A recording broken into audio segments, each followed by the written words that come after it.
Boa tarde, sejam todos bem-vindos a mais uma aula do curso de Técnicas de Feixes Iônicos para Análise de Materiais. Na aula de hoje nós vamos discutir o conteúdo da videoaula de instrumentação nuclear. Essa aula tem um conteúdo que visa muito mais ser informativo a respeito de como os dados são obtidos e como eles se apresentam e o que a gente tem como resultado prático da medida, né? E a partir daqui nós vamos procurar entender como interpretar esses dados que são obtidos com o acelerador, né? Esses espectros de energia.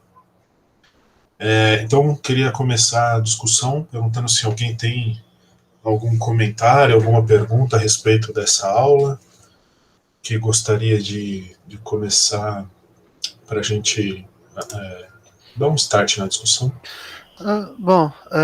Tem uma coisa que sempre me pegou na hora de discutir instrumentação no geral é justamente essas questões de tempo morto, o tempo de medida, né?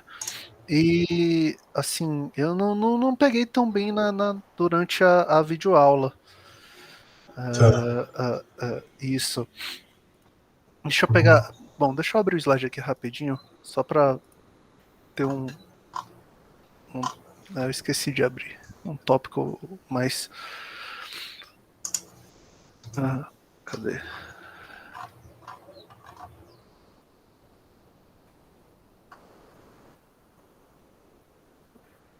Tava aberto aqui.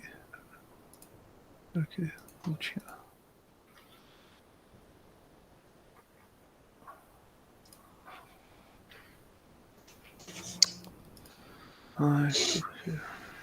Tá pera rapidinho. Tudo bem. Se alguém quiser ir falando outra coisa enquanto eu abro aqui. A minha dúvida tem a ver com o tempo morto também, então não sei. O senhor falou que pode acontecer dos sinais serem somados ou subtraídos se eles vêm, né, se o detector pega os dois. Eu queria saber se isso tem a ver com o tempo morto dele. Se ele tivesse um tempo morto menor, ele conseguiria distinguir os sinais, porque ele emite foto do próprio detector também. Aí você quer dizer do PILAP, né, de empilhamento? Isso, empilhamento e o... esqueci o nome. Isso mesmo. Tá. Com o que isso tem a ver, como isso se relaciona com o tempo morto do detector? Ele tem uma certa relação, porque você está sempre falando de dois sinais ocorrerem dentro de uma determinada janela de tempo, né? Mas uma coisa é, se esses dois sinais eles ocorrem com uma diferença de tempo tão pequena, se dois eventos no detetor ocorrerem com uma distância de tempo tão pequena, que na verdade o detetor reconhece como sendo um único evento, aí ocorre o empilhamento. Por quê? Porque ele vai medir a amplitude do pulso como sendo um pulso que é a soma do que é gerado nos dois eventos, né? Então, o que acontece muito no detetor é o seguinte: ele tem uma geração de carga dentro do detetor, e ele meio que funciona como um capacitor, então ele tem uma curva de queda de corrente, enquanto ele está drenando aquela corrente, né? Então é muito comum você olhar o pulso no osciloscópio, você vê uma subida rápida e uma cauda lenta, né?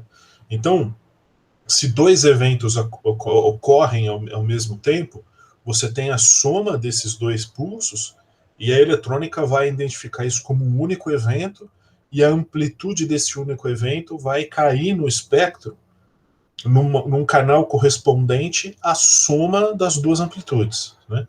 Então isso a gente chama de empilhamento. Agora, quando você olha, por exemplo, aqui nesse gráfico, ele é ilustrativo para a gente entender mais ou menos como a eletrônica funciona.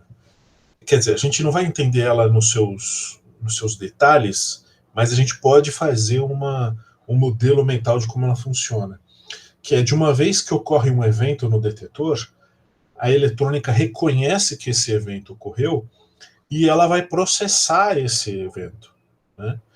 Enquanto ela está processando esse evento, ela não está recebendo mais informação do detetor durante esse tempo de processamento tal aqui.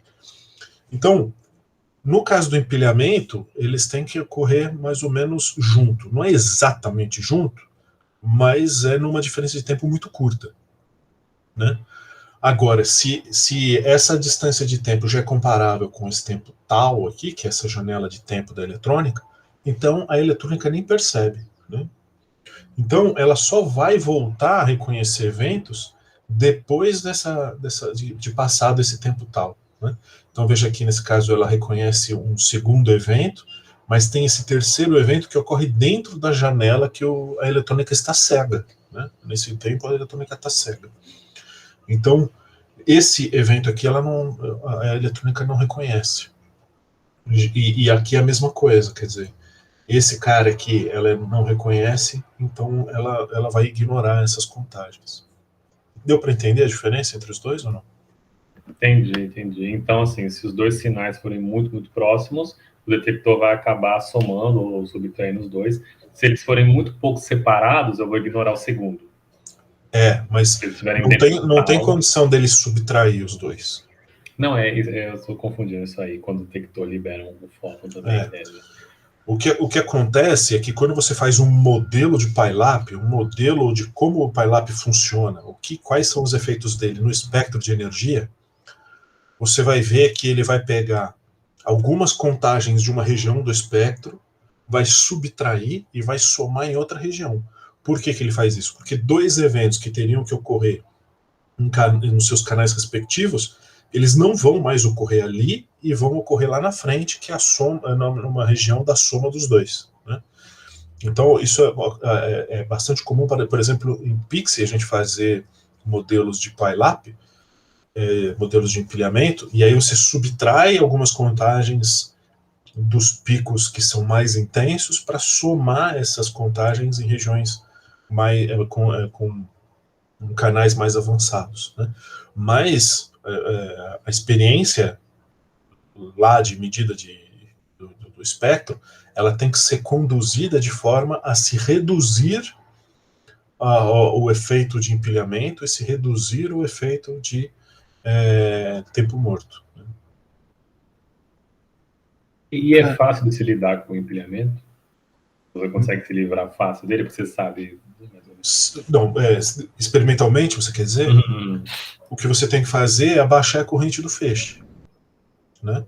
Por quê? Porque baixando a corrente de feixe, você reduz o número de eventos que o detetor vai reconhecer. O que você tem que, na verdade, calibrar, é o que a gente faz, a gente vai reduzindo a corrente de feixe e vai olhando o que a gente chama de CPS, Counts per Second. A gente sabe que, por exemplo, um detetor de Pixie aguenta, sem muita distorção de empilhamento, até uns 2.200, 2.500 counts per second. É isso que a gente acaba fazendo.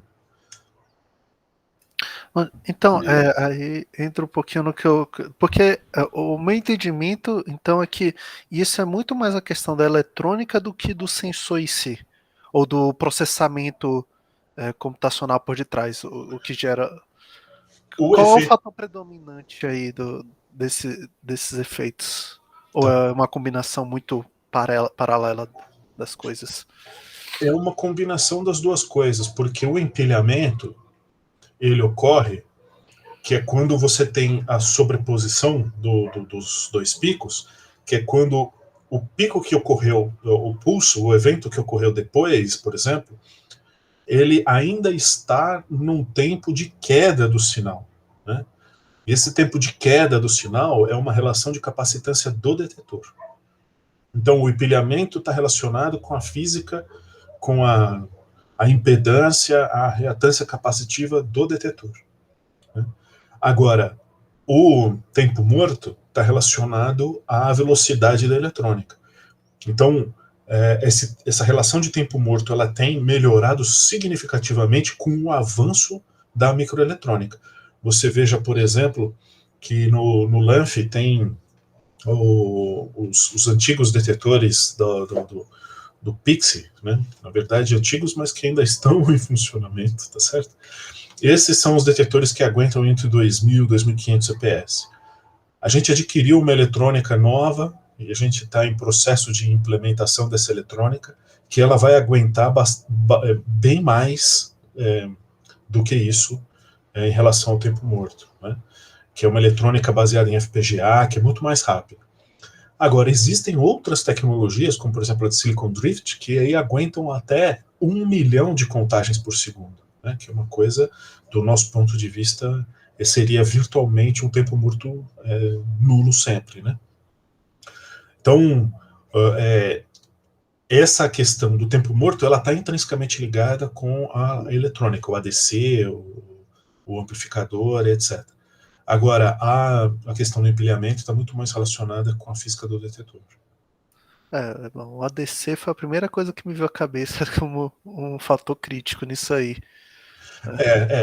Quando vocês viram que eu comentei um pouco a respeito da resolução do detetor, né? Tem detetor de 10, do ADC. Tem ADC de 10, 12, 16 bits, né? Então, o que acontece? Quando você escolhe essa resolução do detetor, o que você está, no fundo, escolhendo é quantos canais o espectro vai ter, né? No caso do LAMF, os espectros geralmente têm 1024 canais, né? A nossa eletrônica nova, ela tem a possibilidade de ir até 4.096 canais, a eletrônica que nós estamos implementando agora. Existem eletrônicas até mais resolutas do que isso, né? A questão é o seguinte, tem um compromisso entre resolução e tempo de processamento, né? Que quanto maior for a resolução, maior é o tempo que essa eletrônica gasta para processar o espectro, para processar o pulso, aliás, não o espectro, o pulso. Mas, veja só, de novo, esse tempo, ele depende do estado da tecnologia, né? Hoje em dia, a tecnologia de FPGA e tal, ela é muito mais avançada, e esse tempo aqui costuma ser bastante reduzido em relação ao que se tinha antes, né? Então, por exemplo, a gente está preso nos 1024 canais, no LAMF, hoje, da eletrônica mais antiga, e mesmo assim a gente tem um CPS máximo de 2.200, 2.500 counts per second. Agora, com a nova eletrônica que a gente está instalando, a gente tem a perspectiva de poder ter flexibilidade de ir até mais resolução, né? Mas mantendo uma taxa de conversão ainda maior do que era antes, né? Justamente porque a eletrônica é muito mais nova e agora é baseada em FPGA. Mas tem uma relação, quer dizer, veja que quando você tem 1024 canais, você tem um detetor, ele tem uma certa sensibilidade. No caso do Pixie, vamos dizer que o detetor de raio-x tem uma sensibilidade de 1 keV até uns 12 kevs, por exemplo, né? Então, se você fizer uma medida de Pixie com um ADC em 1024 canais, você não vai mudar a sensibilidade do detetor, o que você vai mudar a mínima diferenciação entre fótons que você consegue ter nesse espectro, né? Então, quando você faz uma subdivisão de 1024 canais, no final, você vai ter um determinado número médio de contagens por canal. E quando você for fazer a mesma medida, mas com um ADC com resolução aqui, ó, de 4.096, você vai ter 4 vezes menos contagem por canal do que no caso do 1024, se você medir tudo nas mesmas condições, né? Por quê? Porque você tem 4 vezes mais canais, né? Isso, em certas circunstâncias, é bom, em certas circunstâncias é ruim. No caso do Pixie, isso é ruim. Por quê? Porque quem manda em resolução no espectro é o detetor. A resolução do detetor, ela é muito maior do que o intervalo de energia correspondente a um canal em 1024 divisões. Então, quando você tiver um pico de raio-x lá no espectro, você vai ver que o pico ocupa, sei lá, uns 10 canais, né? Isso é mais do que o suficiente para você reconhecer que ali é um pico gaussiano, fitar uma gaussiana, etc. Agora, no caso do RBS, o RBS você já vê vantagem nisso, porque qualquer deslocamentozinho de canal, você já percebe você vai, por exemplo, ter uma sensibilidade em tamanho de filme maior, ou vai conseguir discriminar melhor elementos, né? É que entra naquela coisa que a gente discutiu, não lembro se foi na aula 1 ou 2, que era justamente a discriminação que o RBS consegue dar, né? Isso, E exatamente. aí esse número de canais facilita isso, né? E tem uma questão, que é a diferença entre espectroscopia e espectrometria.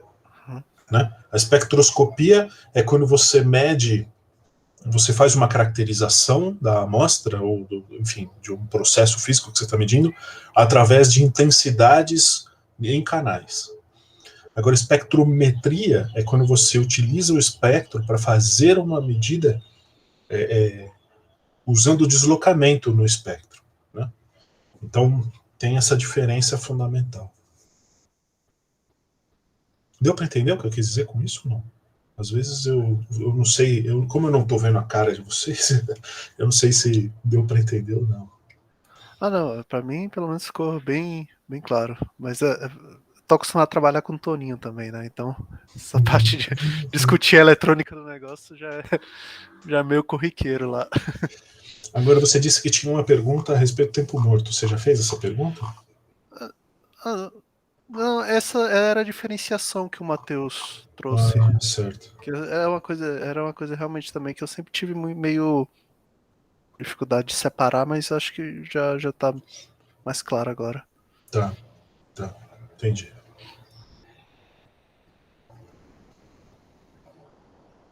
Mais perguntas para a gente continuar a discussão?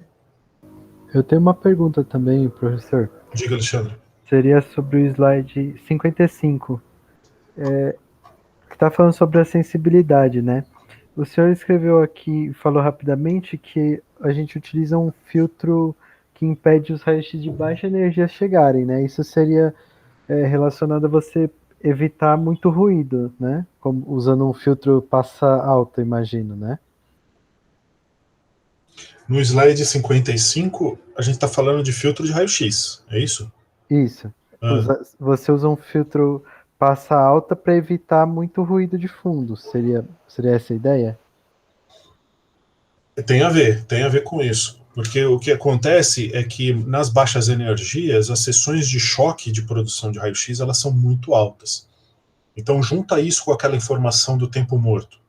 Se você tiver muitos fótons chegando no detetor, ele praticamente toda vez que conseguir reconhecer um fóton, ele já vai cair no tempo no tempo morto dele, né? No tempo que ele fica cego para radiação.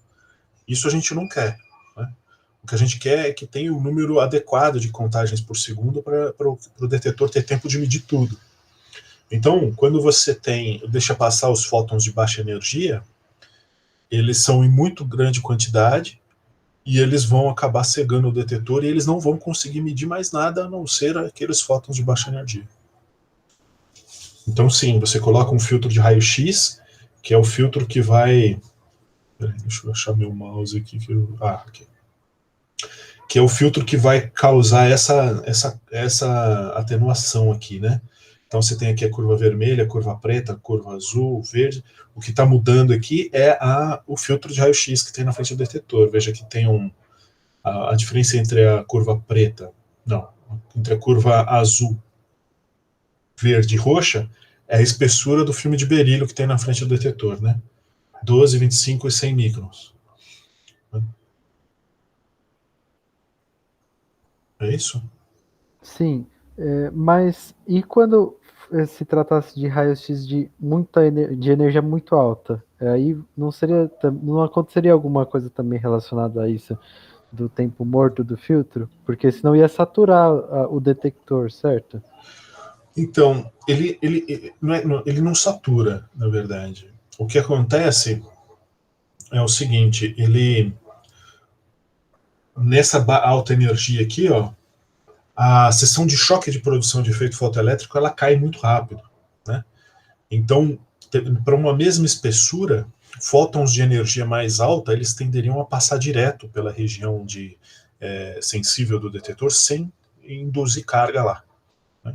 Então, se você quiser realmente medir esses fótons, você tem que comprar, né, detetores mais espessos, né, que tenham espessura suficiente para ter uma certa probabilidade de produzir efeito fotoelétrico. Veja aqui, por exemplo, a diferença entre a curva azul e verde é a espessura da camada, né, de depleção do silício. Na curva azul é 500 micrômetros e na curva verde é 1000 micrômetros. Né? Agora, de uma vez que ele interage dentro do detetor, aí você tem que tomar providências na eletrônica para que a eletrônica consiga reconhecer um pulso daquela magnitude.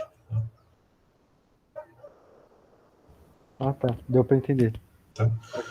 Veja que você sempre tem aquele módulo que eu falei que é um amplificador. Né?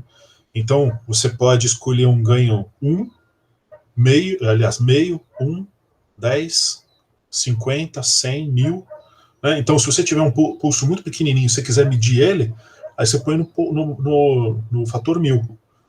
Se ele for tiver uma amplitude muito grande, que ele cair, que quando ele converte para carga ele dá mais do que 10 volts, aí você tem que diminuir esse ganho. Né? Ok, obrigado. Eu que agradeço. Eu tenho umas perguntinhas um pouco mais técnicas, talvez, não sei, um pouco mais específicas. Um amplificador que vocês usam é um lock-in amplifier, certo? Algo do tipo, algo do gênero, ou algo mais Lock-in específico? amplifier, o que você quer dizer com isso, lock-in amplifier? Você tem uns amplificadores do tipo lock-in, né? Em que você entra com um sinal analógico, ele tem a eletrônica própria para você amplificar o próprio sinal analógico. Isso, exato. É que ele vai fazer mais coisa além disso. Ele vai filtrar, tirar 60 Hz, por exemplo. Isso, ele também vai filtrar, você consegue sincronizar o sinal que você manda com o sinal que você vê para você só pegar aquela faixa, né? Isso. São as funções que o lock-in faz, né? Isso. Tá bom. O lock-in, o amplificador, eu imagino que seja alguma coisa que vocês compram com as explicações necessárias. Mas o ADC é algo também que vocês compram ou coisa que vocês constroem de acordo com o que vocês precisam? Não, isso são coisas. Todas essas coisas a gente compra modelos padrão, né? Modelos Porque padrão. essas coisas elas são meio casadas, né? Então, por exemplo, você tem um pré-amplificador e esse pré-amplificador ele tem um conector de entrada que aceita detetores que tenham capacitância numa determinada região. Né?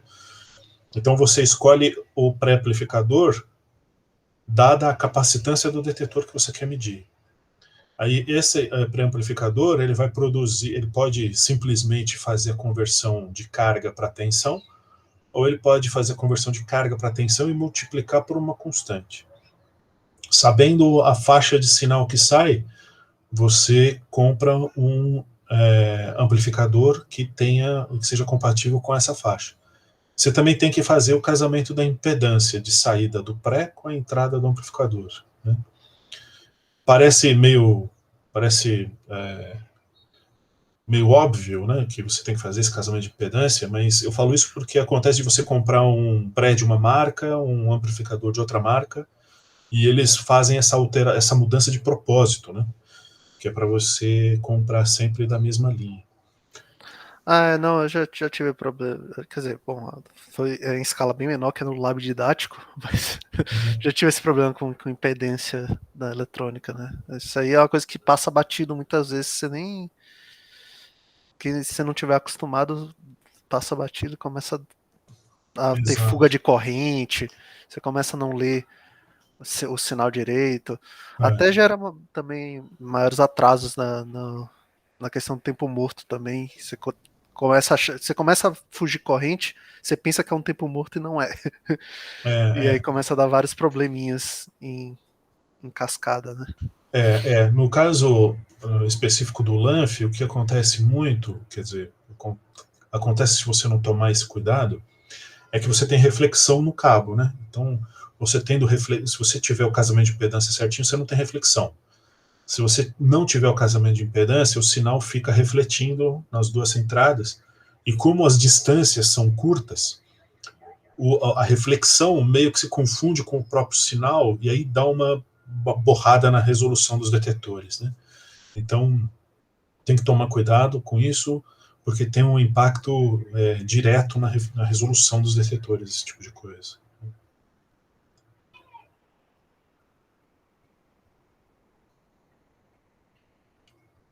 Mais perguntas? Eu queria fazer uma pergunta, mas eu acho que é meio besta. Não tem No pergunta caso em que eu vou detectar partículas, eu não vou efetivamente detectar a partícula, né? Eu vou detectar o sinal dela, o sinal elétrico que ela causa. E essas partículas vão para onde? Depois, assim, no meu arranjo experimental. Elas ficam implantadas dentro do detetor. Ah, No ok. caso, essa é a resposta mais curta, tá certo? Porque você pode fazer, vamos supor, você vai fazer um RBS, normalmente a gente faz com feixe de alfas, mas você poderia fazer com feixe de oxigênio, feixe de titânio, feixe de silício. No meu pós-doc, eu fiz com feixe de silício, né? Então esse íon pesado, ele fica implantado no detetor. Se você fizer, por exemplo, com alfa ou com próton, esse íon fica implantado no detetor, mas como ele vira hélio ou hidrogênio, a difusão dele é grande, então ele vai acabar saindo de alguma maneira. Mas eu só estou dizendo isso para dizer para você o seguinte: do mesmo jeito que a gente calculou o impacto físico das amostras, né, na atividade prática, no caso do detetor também vai ter um impacto físico lá. E o detetor, ele aguenta um determinado tempo de funcionamento. Depois de tantos defeitos físicos, ele acaba perdendo suas propriedades de resolução temporal, essas coisas assim. É que a gente não coloca o detetor em condições severas. A gente sempre coloca ele em condição traseira, ou se coloca numa condição dianteira, não coloca ele num ângulo tão perto do feixe, que é para ele não receber uma dose de radiação muito grande. Porque se ele recebe, ele pifa por causa dos danos físicos, né? É exatamente isso que eu tinha pensado, na verdade.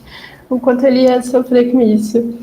E também tinha outra pergunta sobre quando a gente está no sistema, lá pelo que eu entendi, paralisável, a gente vai pegar uma taxa de eventos medidos bem menor do que seria do não paralisável, né?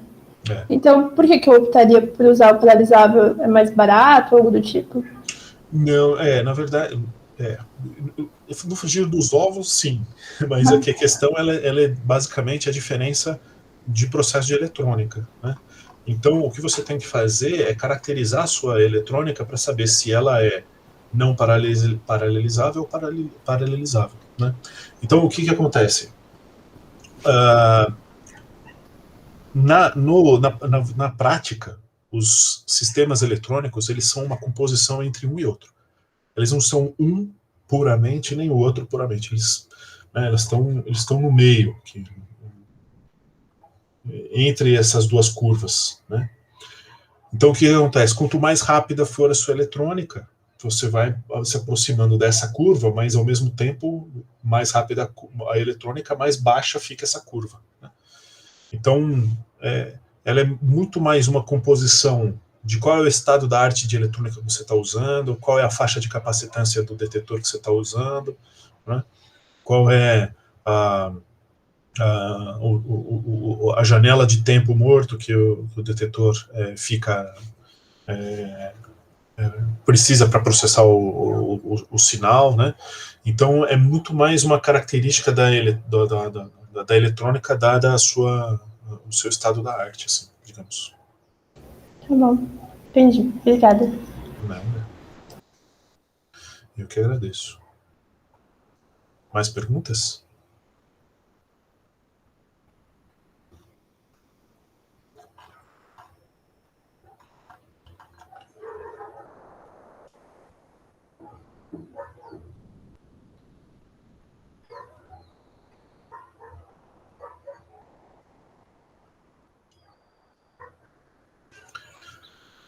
Veja que tem uma coisa interessante no caso de você medir partículas, que é esse pulse height defect, defeito de altura de pulso. Porque como você vai medir a energia das partículas para uma técnica espectroscópica, onde, por ser uma espectroscopia, a posição daquele evento no espectro é importante, você tem que levar em conta duas coisas.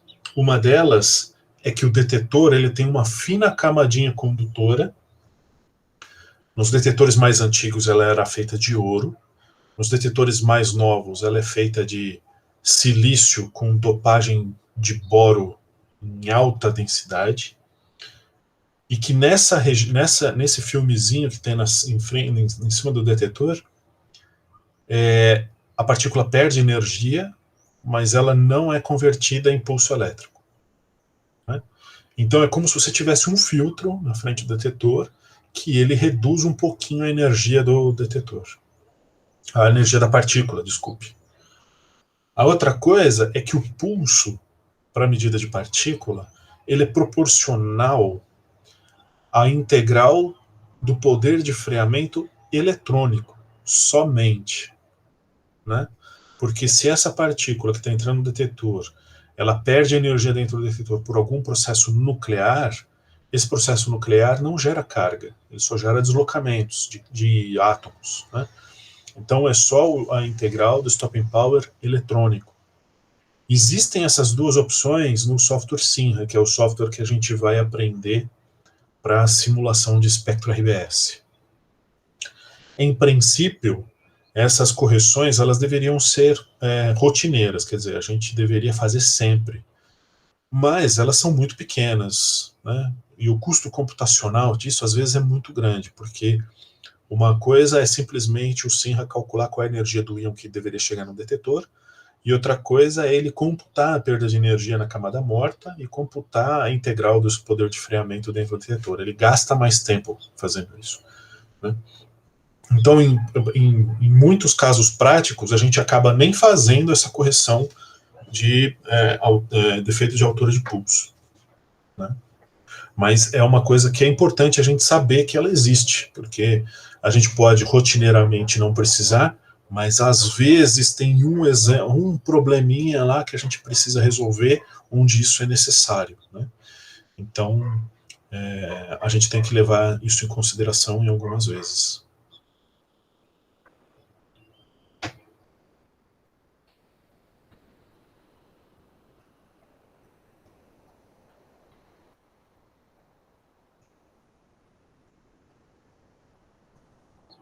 Mais perguntas?